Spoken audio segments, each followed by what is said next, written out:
I am so excited to introduce you to Sara Alepin. She is another speaker for the Build Your Influence Ecosystem Summit. And she is the CEO of District Bliss, which isn't just a network, it's a launch pad. Entrepreneurs find fertile ground to share insights, resources, and unwavering support inside of this group.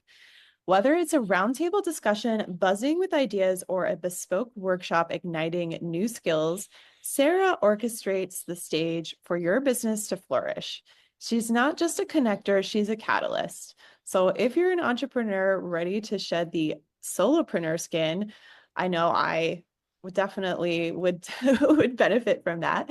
And join a vibrant web of ambition and support, step into District Bliss. Sara awaits you to weave your thread into a grander tapestry of success. So welcome, Sara. And I have to say firsthand, even before coming on to this interview with you, I've already experienced your connector brilliance. So definitely appreciate what you do. And it's so, so needed to build community in this day when going solo is it's just too hard as an entrepreneur. So thank you for all that you do. And I wanted to start off by asking you, how did you go about building your influence when you first started, and how has that kind of also changed as you've built your business? It's a great question. So when I built District Bliss, didn't intend for it to be a business. To be honest, at the time I went full time as a photographer, and I wanted to network with other photographers with the goal of building a referral network, because you can't take every client. They're not the right fit. You might be booked, and it's good client care to be able to refer them to someone else that's a quality person. Mhm. And I hated networking so much. It just was awful. Like, I'd go and people would just ice me out of the circle because they were photographers who thought I was like encroaching on, the wedding planner they were standing with, or like the potential client that they were talking to. And so when I started, I didn't intend to have any influence.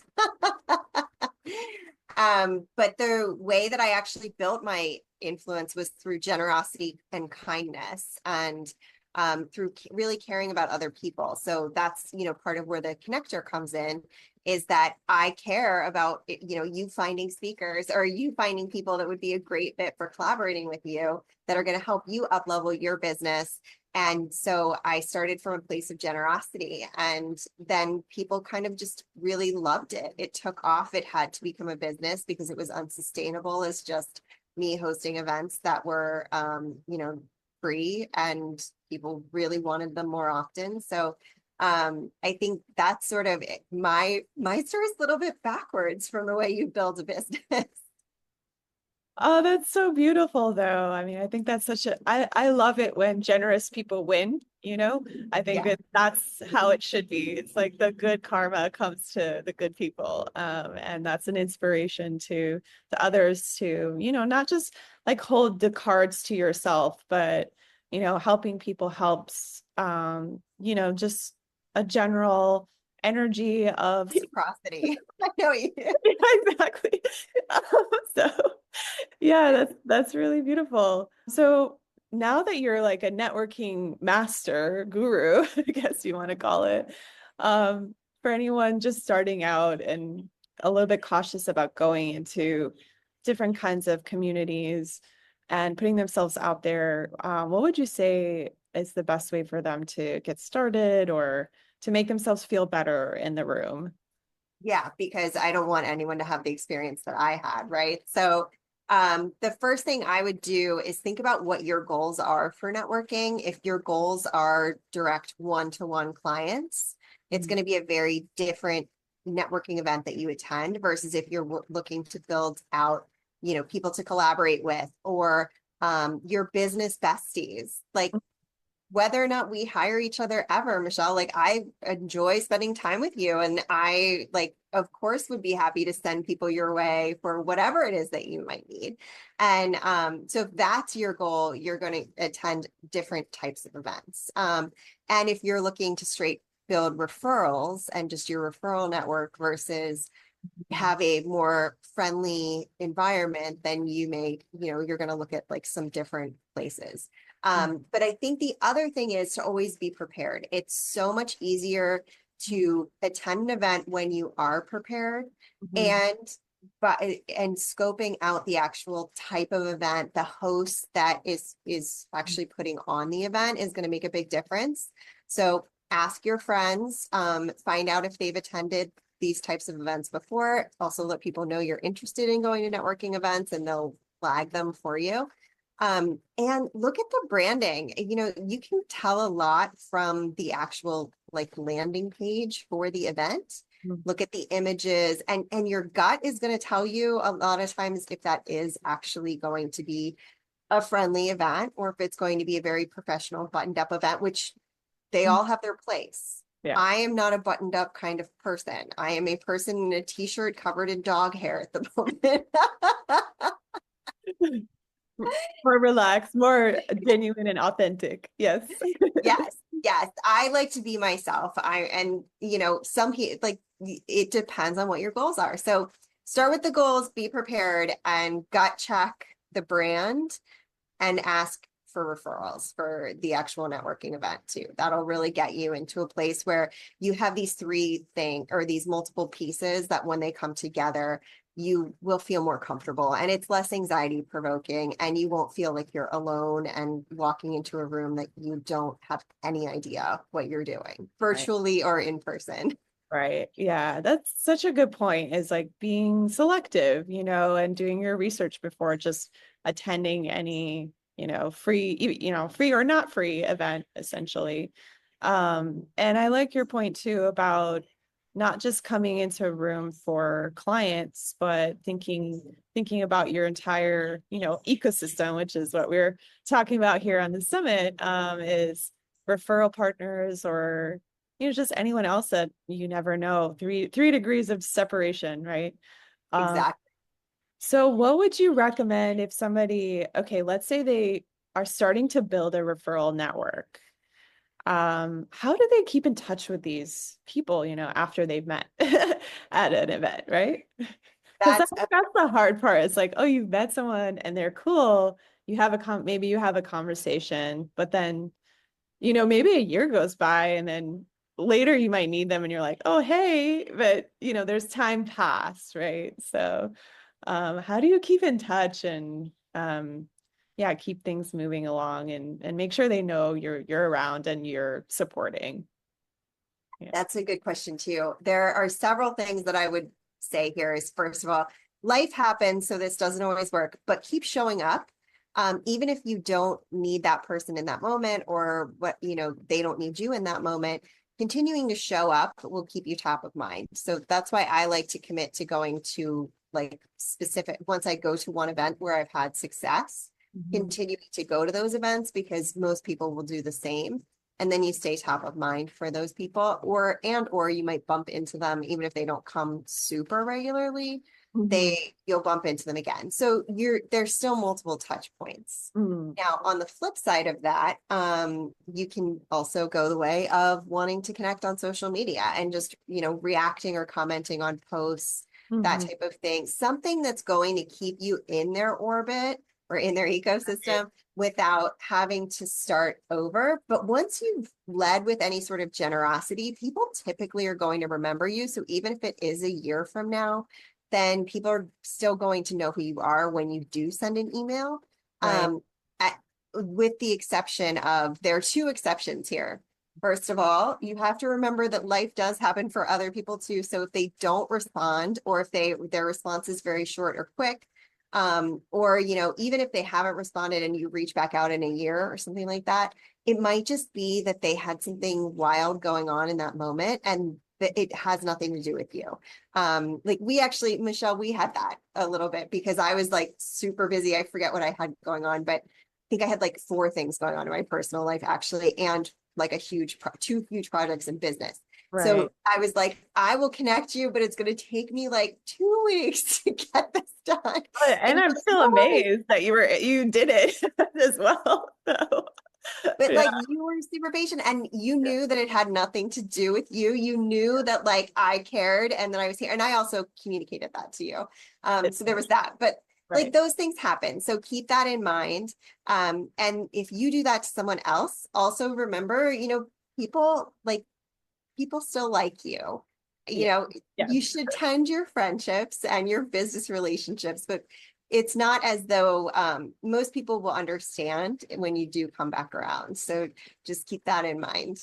Right. Yeah. Communicating that which is important too. And probably balancing like giving and also like your personal life, of Yes, course, as yes. well, you know. You can't give Yeah. everything away for free either. That is not what I'm advocating. Right. And I'm anti-hustle. You and I both are. Yes.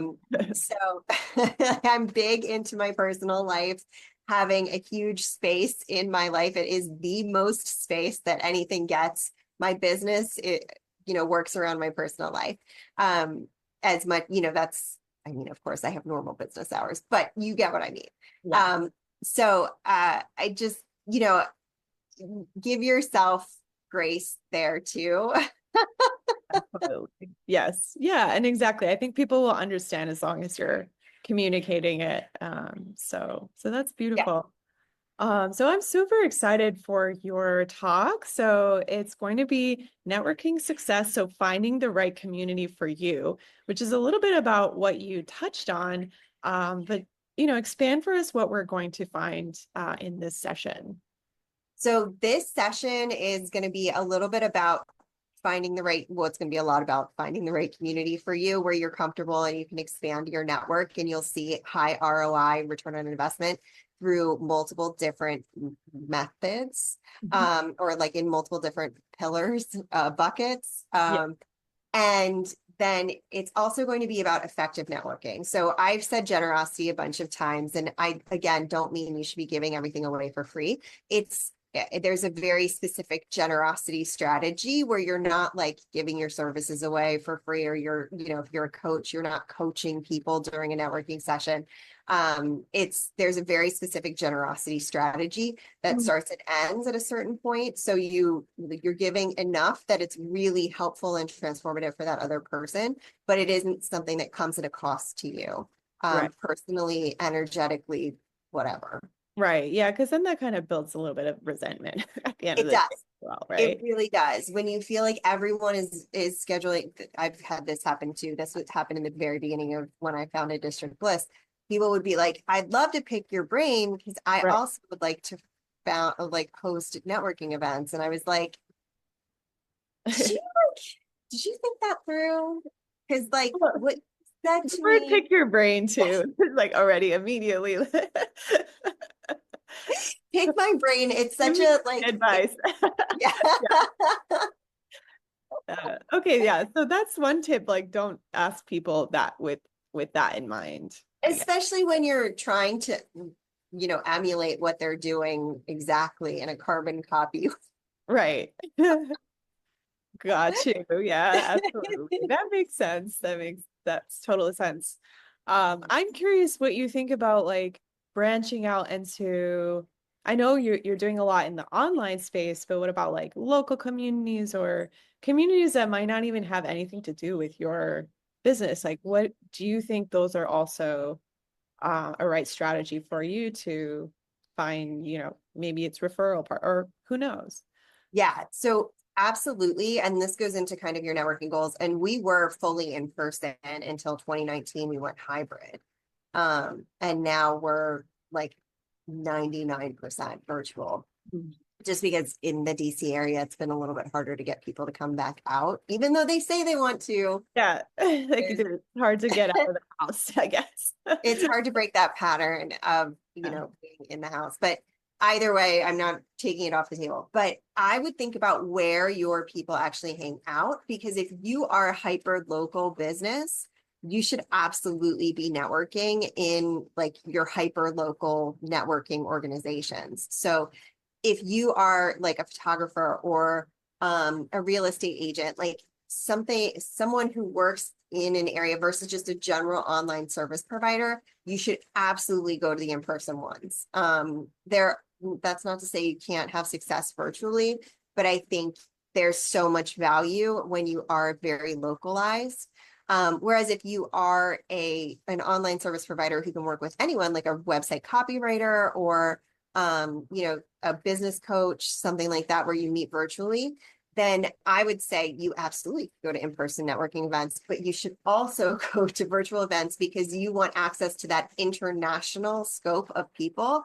And the more people you're getting in front of, the more likely you're going to get referrals, clients, affiliates, speaking opportunities, whatever collaborations, like whatever it is that your goals are for that event. So I think starting from those goals and then, looking at what your actual business is and who your target is Right. for whether or not you're being hired or just in general. And then of course, like if it's a virtual specific, let's say you are hyper local and it's a real estate, like to have you can certainly network virtually with other, like there's value in knowing other real estate agents that you can talk to about what are you all doing on social media? This is kind of like a new area we're building out, and like, how is this working for you? And have roundtable discussions and that type of thing too. Oh, beautiful. Oh my God. So many good nuggets already. So I'm so super excited for your session.